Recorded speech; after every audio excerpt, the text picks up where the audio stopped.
draft physics presentation. So it's a kind of a response video to a holiday video on the general subject of describing quantum mechanics, understanding it, something like that, finding words to put in order to say this is what defines it. And so over there is a list of talking points just that I wrote down while watching the video.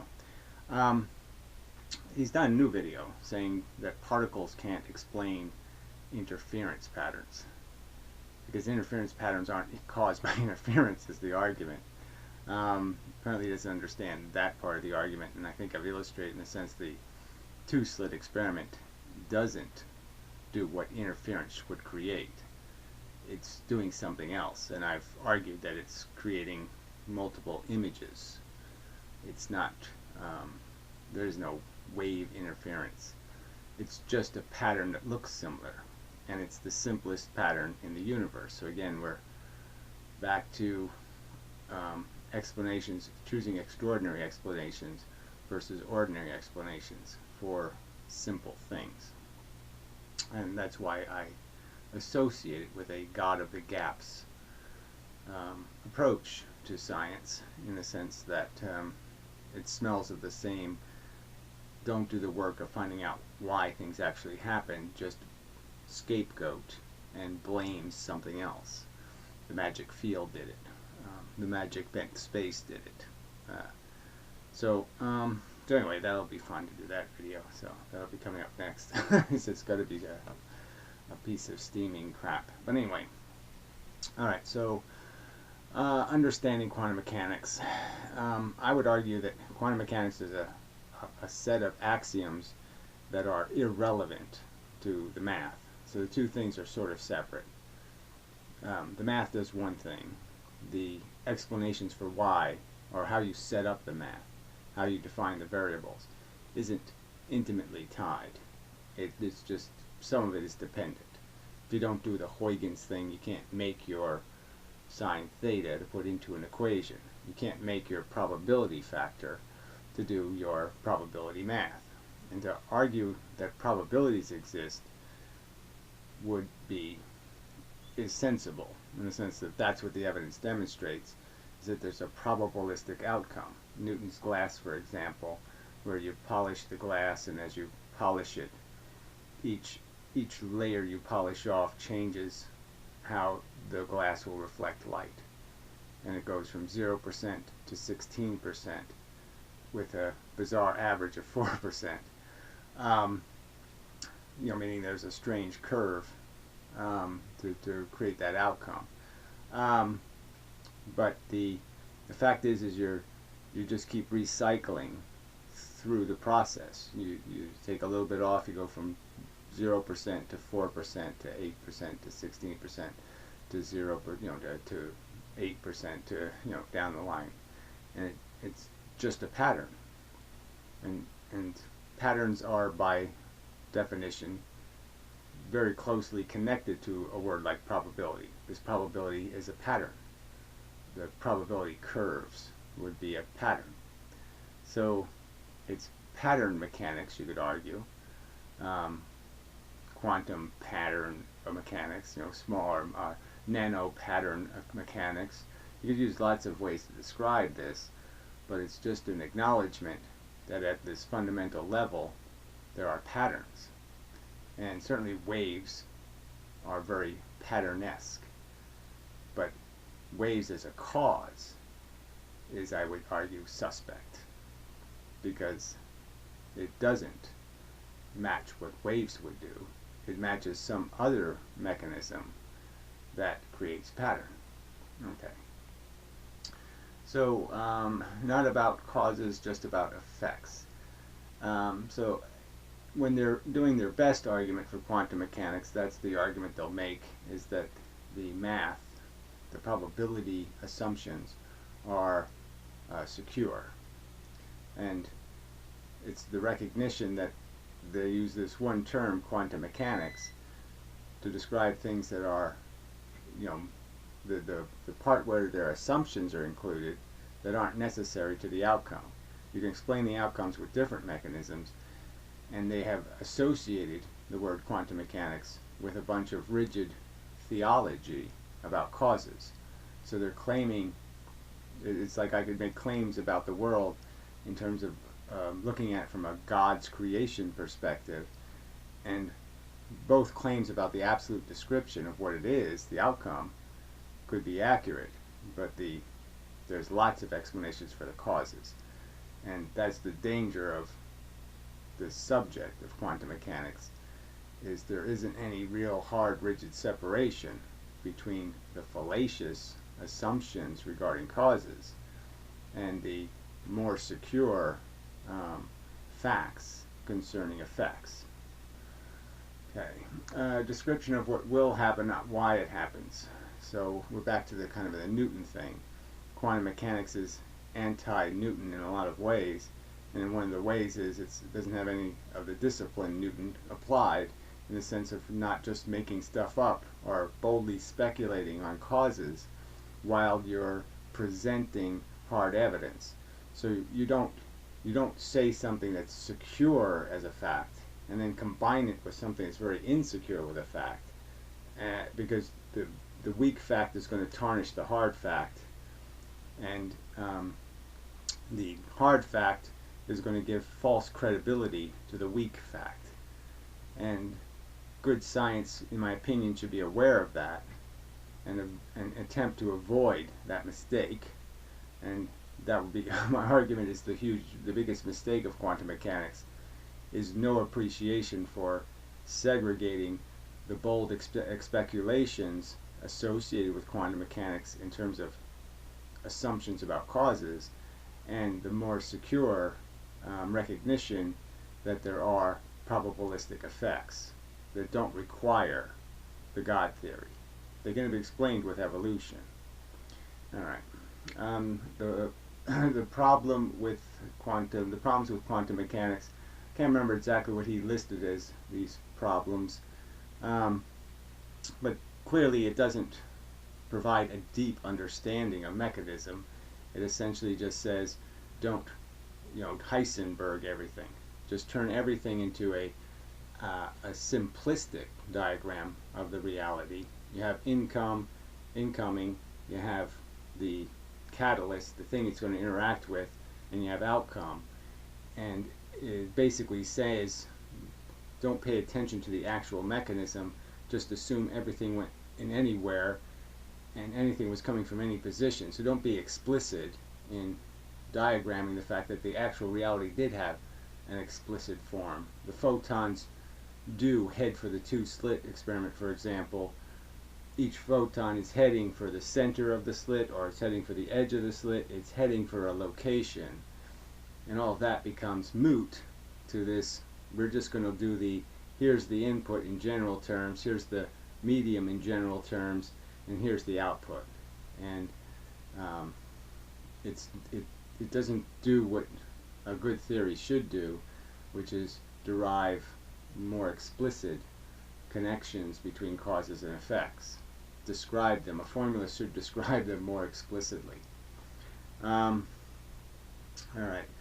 Assumptions based on weak evidence. So, as I alluded to earlier, there's a whole bunch of interpretations and premises and axioms and statements like Heisenberg and Huygens and mechanisms that have no authority as realities, no proof of fact, and it's all just this circumstantial, it looks like, it appears to be, it seems like, it's something like, and that is just those terms, as using those as a model for creating a conclusion. Those are really weak words when you're going to make hard conclusions that are rigid. And so you shouldn't be doing this in permanent ink. They should be drawing it in pencil, and they're writing quantum mechanics in permanent ink. Let's see. So why does quantum mechanics need to be interpreted? So that would be the obvious criticism. As a theory, you could argue that Darwin presented a theory of evolution that had a certain amount of circumstantial evidence, but it didn't include the genome, chromosomes, even most cellular functions. It had none of the detail, the fine grain that also corroborated. So it didn't have cooperation from um, as many data points, but it did have cooperation from geology and taxidermy and biology to some extent, and certainly the environmental evidence, appearance evidence. So it had evidence from lots of places. It just wasn't as deep. And you'd certainly say it's still called a theory, even though the evidence is overwhelming that it's a fact. And yet I'd say that people treat quantum mechanics, because of one circumstantial piece of evidence, as solid when it has so little corroboration for these very bold and decisive and kind of important assertions. So I'd say it's nothing like the model of evolution, which is a huge amount of resistance to acceptance, even though the evidence was massive. And yet quantum mechanics, there's no resistance to acceptance, and it's built on an incredibly thin veneer of it seems like evidence. All right, many models can describe cause generally. So if we all are allowed the privilege of just making examinations from this far high altitude perception, where everything's no details, you don't see the grime or the litter on the streets, and it's just pretty lights and moving cars, then something very uncivilized can look very civilized. Something very unsophisticated can look very ordered and structured. Something chaotic can look structured. And that's the deception of this general view. And yet any arguments that challenge that theory, they'll require you to create more grain, to zoom in, to show more details, explain in more depth. So you're not even allowed to make a general theory. But yes, there's lots of ways of generally saying, well, I generally think that material objects aren't just, they're made of atoms, we know that. They have electrons, they have all these little parts. They're obviously not just some kind of smooth surface, they're obviously a complex surface, and the photons are going right next to that complex surface, and there certainly could be an association between how the photons manage going through that material. And as a general statement, it can't be argued that that's not just as good an answer as, well, the photon's a wave and it doesn't know where it is, and it hits the slit and breaks in two, and then it interferes with itself, and blah blah blah. So there's lots of just as deep in terms of evidence descriptions, just as general and blurry focus. And I'm certainly going to argue that I can give more precision to an argument. But these models, these other descriptions of cause, are not even indulged as possibilities, as Hathabei's most recent video illustrates. He makes this bold claim of impossibility. It can't be true. And it of course can be, especially by the same standard of general perception. It seems like arguments can certainly be made that are just as evidence-based, fact-based, as the evidence for Huygens or Heisenberg. All right. Compatibility with intuition. The only use I have for this kind of a sentence is some examination of what intuition is, which is, educated judgment versus uneducated. How do you even describe what intuition is? A reasonable person's intuition versus an unreasonable person's intuition. I mean, intuition is, I would argue, is in some way, seems like, we can use wavy equal signs, seems like is somewhat like prejudgment or short judgment, quick judgments, superficial judgments, general judgments, not explicit, not detailed. So if we call that our undetailed examination would be intuition. So, in some scenes you can show up and you can say, well, you can tell it's a murder. There's blood on the walls, and there's this, this, and this, and your intuition, that is your general approximation, adding up of the evidence, the simplest, grossest evidence, indicates crime, and it's going to be a pretty reliable assumption. And so in that sense, we're back to the generality argument, that by generalities, your intuition can be perfectly valid to say, yes, I understand that photons are keenly associated with electrons in terms of changing their direction or momentum by interacting with electrons, and that it's perfectly reasonable to speculate there's electrons around surfaces, and that surfaces would cause photons to deflect in new directions, and it's perfectly consistent with intuition. Then somebody else's intuition is to see waves, and somehow they can intuitionally understand that there's waves that are confined, that travel all the way across space without spreading, and they do that. To them is intuitional. Somehow they see this perturbation of this movement in the force as some sort of coherent thing. I can't understand it intuitionally. I can't understand it on further examination. On both levels it fails, and it's failed my entire life. I never could imagine this electromagnetic perturbation as it was described to me, and I've always conceived of a photon as a discrete corpuscle. But anyway, but I'm just saying it's kind of useless to say who cares about our intuition.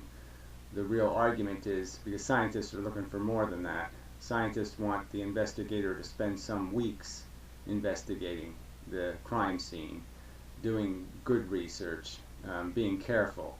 That's the whole scientific method, is to get the right answer, not a superficial answer. So this whole thing of compatibility with intuition shouldn't be relevant to the conversation. Alright, mathematical interpretations. And see, in my opinion, there's no such thing as a mathematical interpretation. There's variables and formulaic relationships between variables.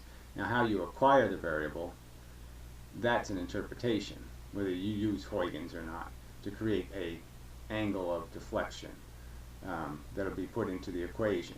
But I can create the same angle with some other method besides Huygens. I can create the same little pattern that creates the big pattern. And the mathematics is just a way of compiling the little cause patterns and manipulating them to say, through this relationship, the little causes create the big effect. And that's all mathematics is for. And if you think it's doing something more, if you think it's actually describing the reality in some deep way, I think you're fundamentally misunderstanding the limitations of mathematics. The wave equation, don't know if there's much to say about it. This idea first that, Heisenberg and Schrodinger had opposite viewpoints entirely. They hated each other, and I would argue that both their viewpoints were wrong. I mean, first, this Heisenberg nonsense of this particle that resists being measured, or this notion that somehow it doesn't have a position in the universe, is, in my opinion, an extraordinary claim that requires at least ordinary evidence, and there is none. And then the Schrodinger is not, in my opinion, any kind of positive addition, in the sense that it's creating this mechanism of waviness in some ether that has no description, and you can just make up any function.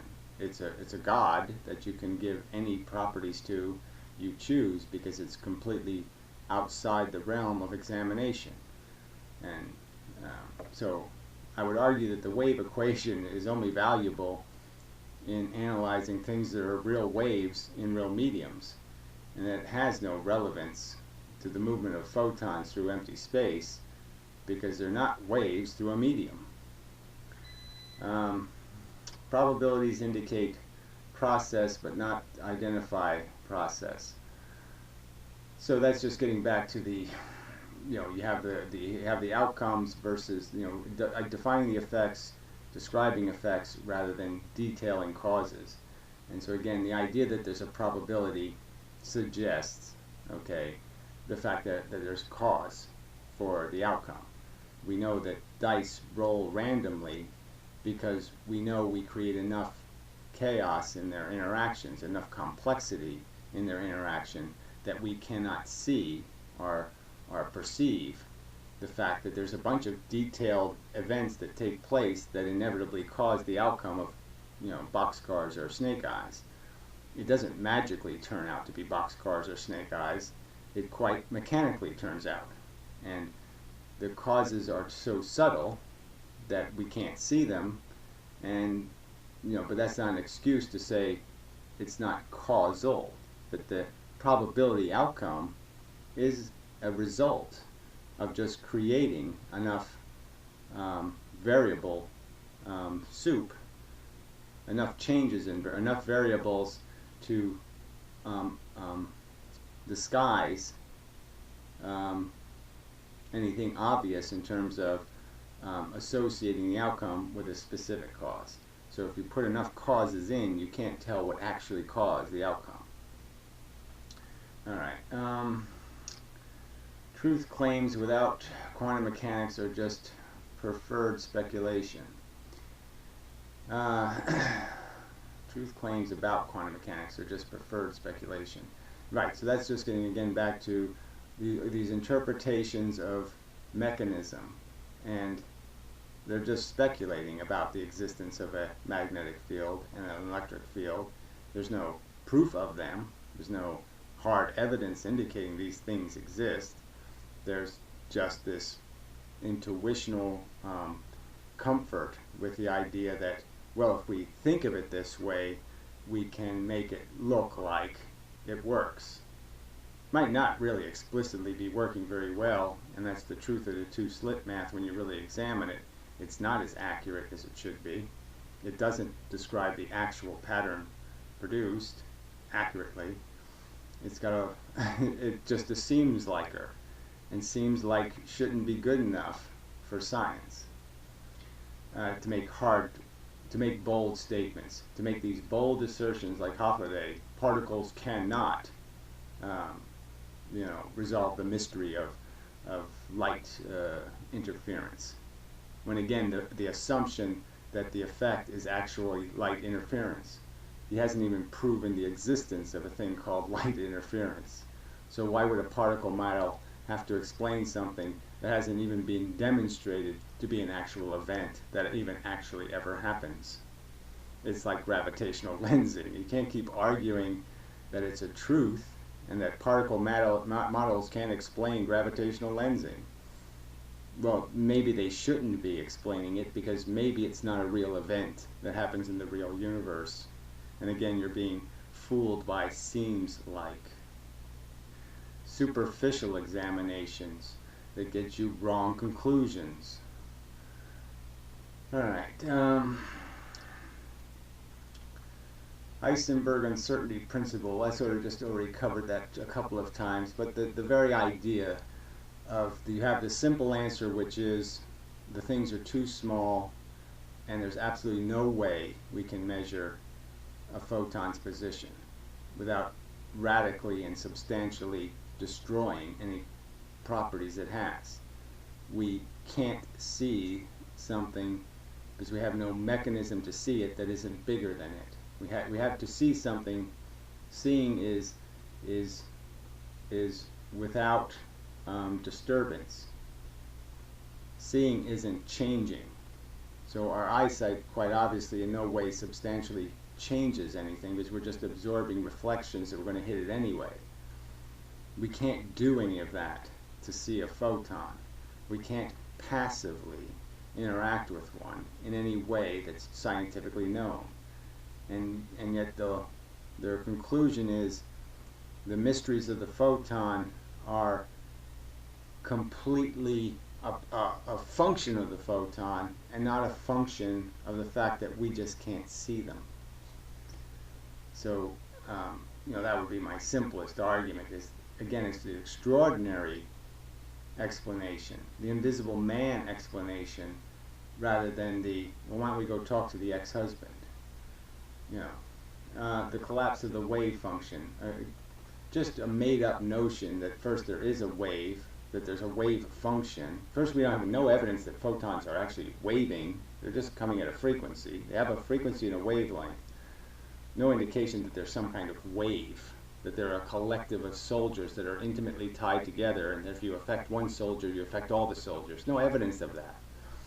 That they have any wave mechanism, that they're transferring any connective tension or pressure that ties them all together. No evidence of it.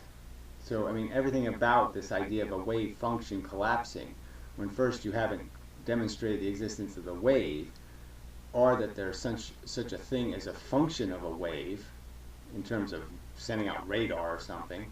We don't see waves anywhere else doing that. And then the idea that this wave thing would collapse, and somehow one decision is made that's completely unwave-like, that it somehow goes into a duality mode and says, now I will be a particle that has no wave functions. Nothing has that. Water waves don't turn into bricks. They don't turn into consolidations. This essentially is like a transformer theory. That you can somehow do these transformations that don't require you to obey physics. You can just make it up. Far-reaching claims of quantum mechanics made from all scientific disciplines. So this is something that just reinforces it. So once this bandwagon gets rolling, everybody starts jumping on it, and it's like any other kind of religion. It just they start singing songs and writing hymns and onward Christian soldiering, and so it starts bleeding into every single thing. And so now economics is for God, and war is for God, and charity is for God, and it's just it's just infecting every bit of science now, these premises of quantum mechanics, because they just keep propagandizing that it's the truth, and unfortunately there doesn't seem to be any will among the elitist scientists to recognize that they shouldn't be bandwagon jumping. So anyway, not really a theory, but a personal philosophy, and to me that's just the real, that's the big kernel of truth that you can glean out of this this science babble, is that's all it really is. They have a preferred, they prefer their subject, their science to be interesting, and they prefer it to have these challenges that make them specialists, that make them important. It's like a medicine man keeping the patients ignorant of, it's just some ground up herbs. It's not God juice, it's not spirited, it's not, I didn't do any magic here. I just ground up some herbs that, relieve pain. No magic.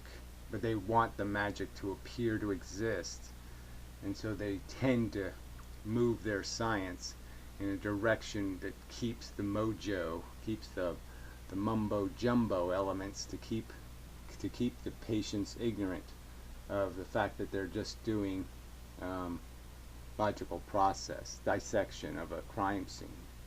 They're just supposed to be prosecutors or defense lawyers. They're just supposed to be seeking the truth. Let's put it that way. What quantum mechanics tells us. So that just kind of gets back to what parts of quantum mechanics have integrity and what parts are just made up. And the part that it tells us is the fact that if you were going to say that what's the value in quantum mechanics, is just the recognition that there are these patterns built in to the minute structure. The tiny structure reveals patterns. It's not about the uncertainty. It's about the certainty of those probabilities being realized. It's about the fact that there is a mechanism, and it will force things to obey these laws of probability, and that should tell us there's a simple mechanism. There's simple rules about the dividing line and what's going to happen if something hits here, or hits here, hits here. Those laws exist, and they shouldn't be a surprise or a mystery. It shouldn't be mysterious that the fundamental mechanism would create simple probabilistic outcomes. Okay, and that's what it should be telling us. We should be saying this confirms the universe gets simpler as it gets cruder and more fundamental, and that's why it creates such reliable probabilistic outcomes, is because the mechanism is simple. What the existence of probability, okay, I said wave-particle duality as a compromise of the truth, or is it the truth? I'd clearly argue that it's just a compromise of the truth. The truth is destroyed by some idiotic interpretation that it's somehow possible that it has both of these ludicrous functions. First, that it can do all these extraordinary wave things, that it can Heisenberg, it can Huygens, it doesn't know its location, it doesn't do all this stuff, and then all of a sudden it gets serious and does straight line, rigid, hard probability law impositions. Blending those two functions into one thing is making up down or making left right. It's can't be right. So we're left with really the choices are kind of complete in the sense that there's no third option necessary. It either is something that happens in fields, it's a wave in a medium, or it's a discrete bit functioning in an empty space. It's a bullet flying through space, or it's a wave of sound like thing produced by an imposition on a medium, an incursion.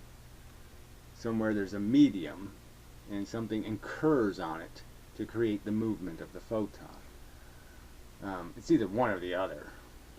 Duality is not, in my opinion, a reasonable third option. Okay.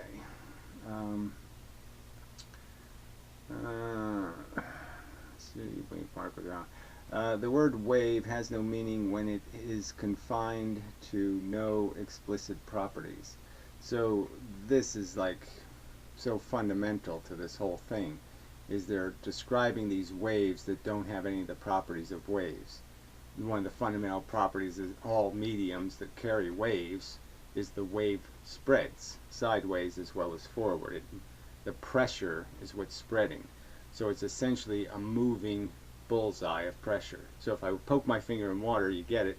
The pressure dissipates spherically around the incursion. There's no preferred path in a consistent medium. But when you're moving that drop, when you're moving that poke, you can understand how now the wave is going to be focused because of the movement, in the sense that it's going to be more aggressive in one direction than the other direction. So a boat going through water, for example, or something, the wave is going to function different. But in all those examples, still waves aren't going to be anywhere close. A wave, a description of a wave and its mechanics can never fit of any other wave what they say this wave of photons does, or this wave function of the electron, or this wave function of an atom. Those waves are not in any way functioning like the waves in every other medium, in that they don't have any of this corpuscle particle-esque attribute. No wave in any medium does what a laser beam does. There's no parallel correlate to any other wave that has ever been called a wave. So every other wave that's ever been described as a wave, everything in the category wave, has certain things in common. And here now, with this quantum mechanics, we're creating new properties for waves, and we're pretending they don't have to have the other properties that all the other waves have. In my opinion, that's like saying tyrannosauruses are a species of platypus, or in the family Platypusi. It's completely getting the wrong answer. You just don't do that to the phylum of vocabulary. You don't break the rational structure that radically by using the same word to describe things that have such different properties. So the word wave is offensive to intelligence in the sense that this perversion of a word to include so many different things is essentially the same as all these other four-letter words, like love. These are words that have lost all meaning because of the fact that they've attempted to put a whole bunch of things in the envelope of this special word, and they don't belong there. There's nothing about the properties of photons that fit with the properties of an energetic water molecule or something. They're just not the same thing. And they shouldn't be described using the same verbiage. Okay. Quantum waves are just a way of avoiding the fundamental subject of describing the fields implied. So this is a fundamental argument that I really wanted to make in this video. I should have started with it actually, because I've brought it up before. Einstein's bent space and quantum mechanics as models of reality, as they impose some description of reality, both don't account for the source of the energy that creates the phenomenon. So there's no accounting for how the medium gets energized, that it doesn't need a real energetic force of some kind, a real energetic player that has to consume energy to produce the effect. So the magnets can move into each other, and we don't have to account for the rocket engines that move them into each other. No accounting for it. The Earth can move into the sun, and there's no accounting for used fuel. The Earth has to use no fuel, the sun has to use no fuel, nothing is consumed to create this energetic event. And this is a huge flaw in these theories, this lack of accountability for this fundamental rule that you just can't do it without a force. This is violating Newton's laws of motion, because they're basically saying we're just going to borrow the force from the future, from a virtual place, and then when we're leaving the system we'll pay back the force, so therefore there was no real force ever paid. You know, because gravity creates an in and an out, therefore we can say there was no energy in the event of it, when clearly there had to be.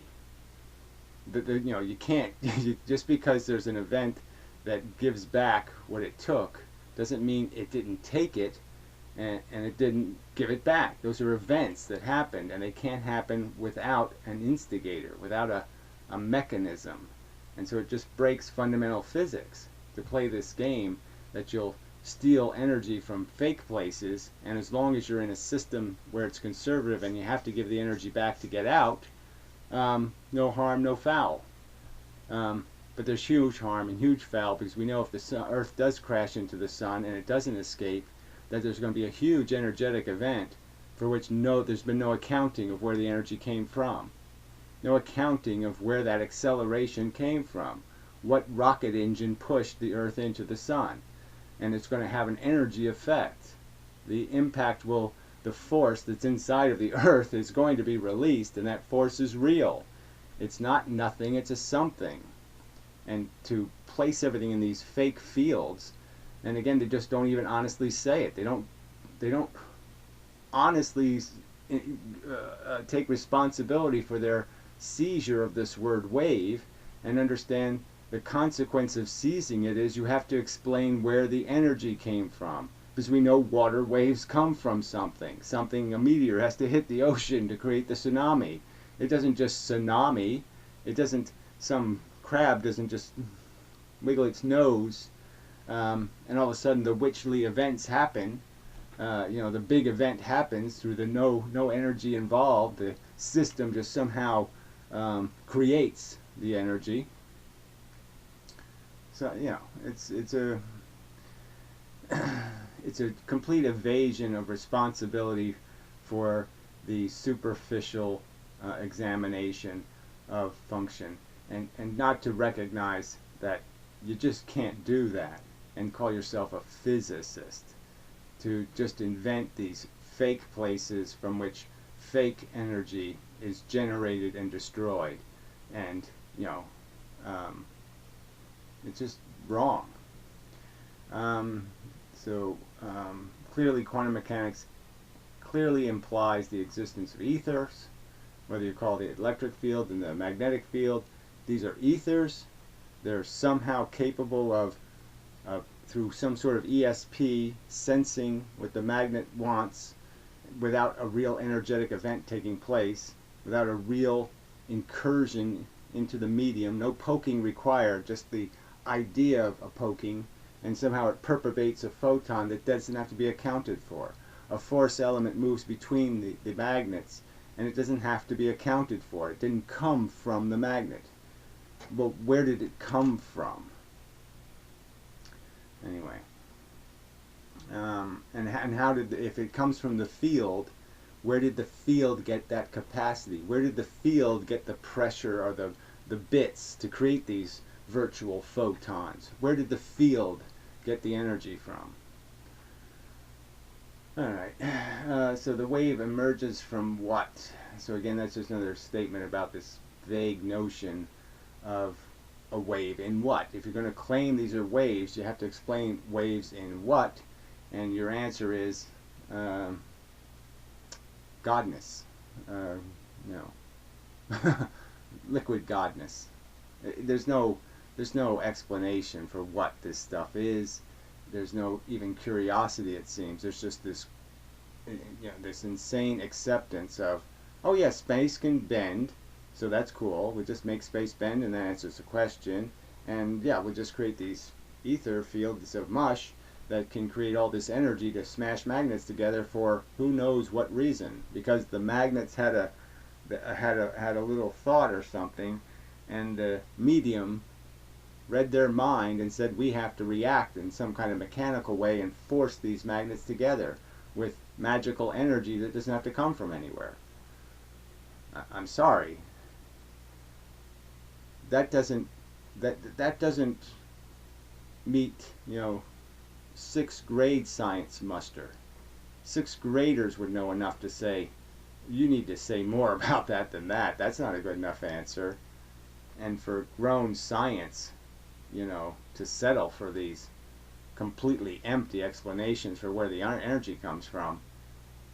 I mean, the fact that it doesn't trigger any fear or apprehension in all you devotees, that your theory is so unfounded that you haven't accounted for all the energetic events in the universe, really. The substance of the energetic things happening in the universe, all the nuclear interactions, and the biggest cosmological energetic actions, and you haven't accounted for any of that energy at all. 99.99% of the energy in the universe you're not accounting for.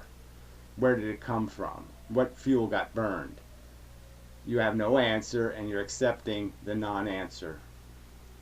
That's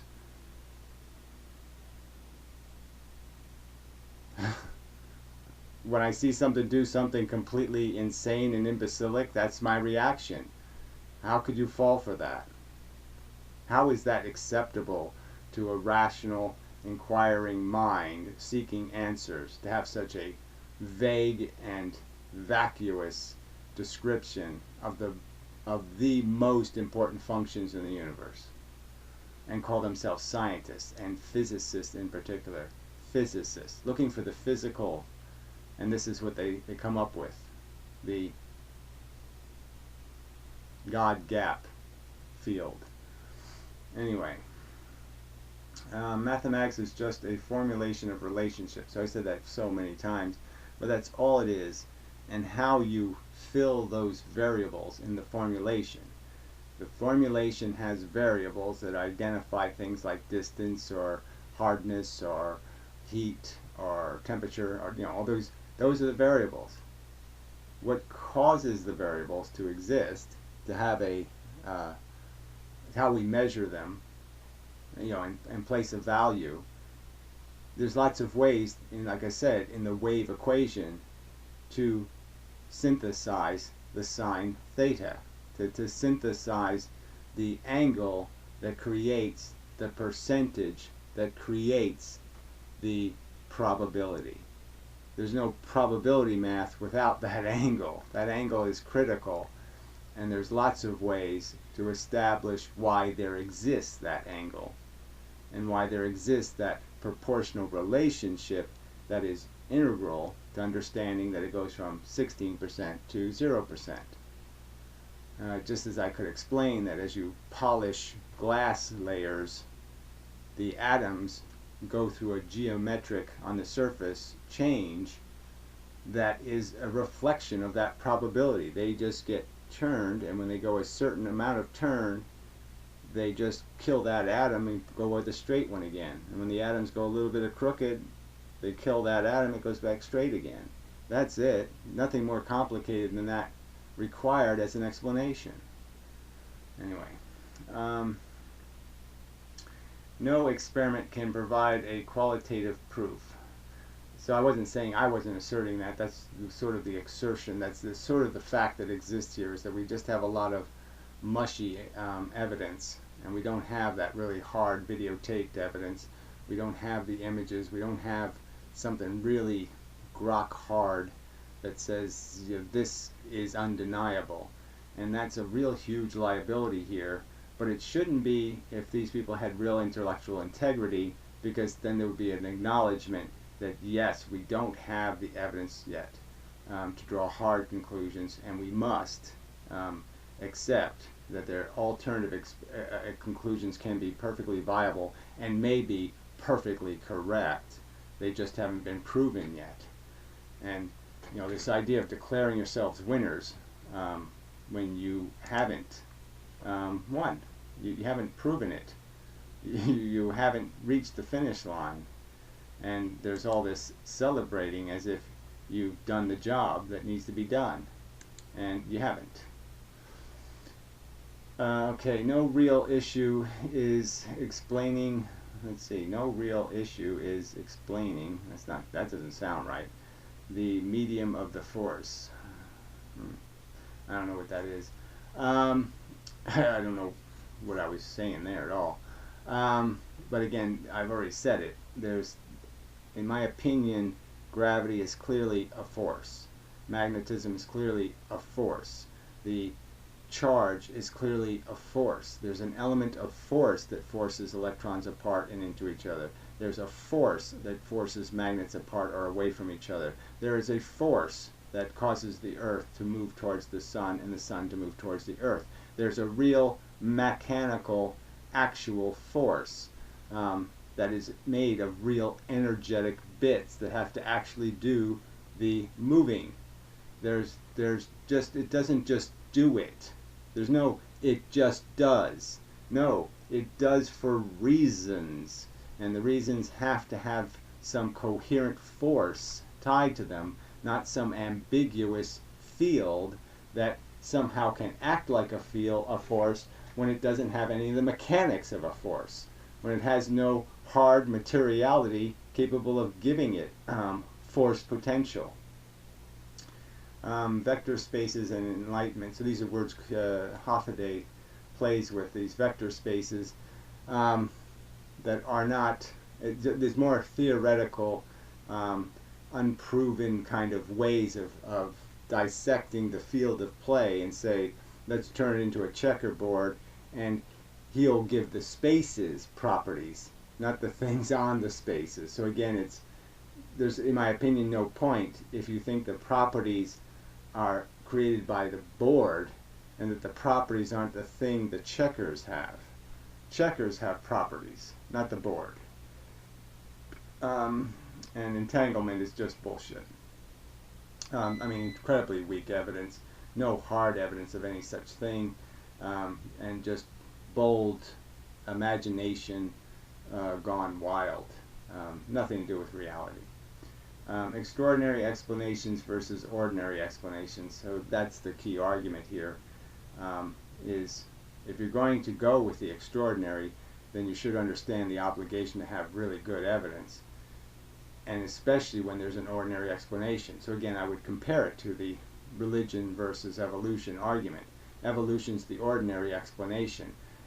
Religion is the extraordinary, more fun and interesting, and we're spiritual, and we're all this thing, and we have purpose, and we blah blah blah, and we're created by a God who loves us, and all this much better story than the ordinary explanation that basically says you're just bugs that can sing and dance and use some vocabulary, but you're just mechanisms that are selfish and mechanical and desire driven, and you're not at all beautiful.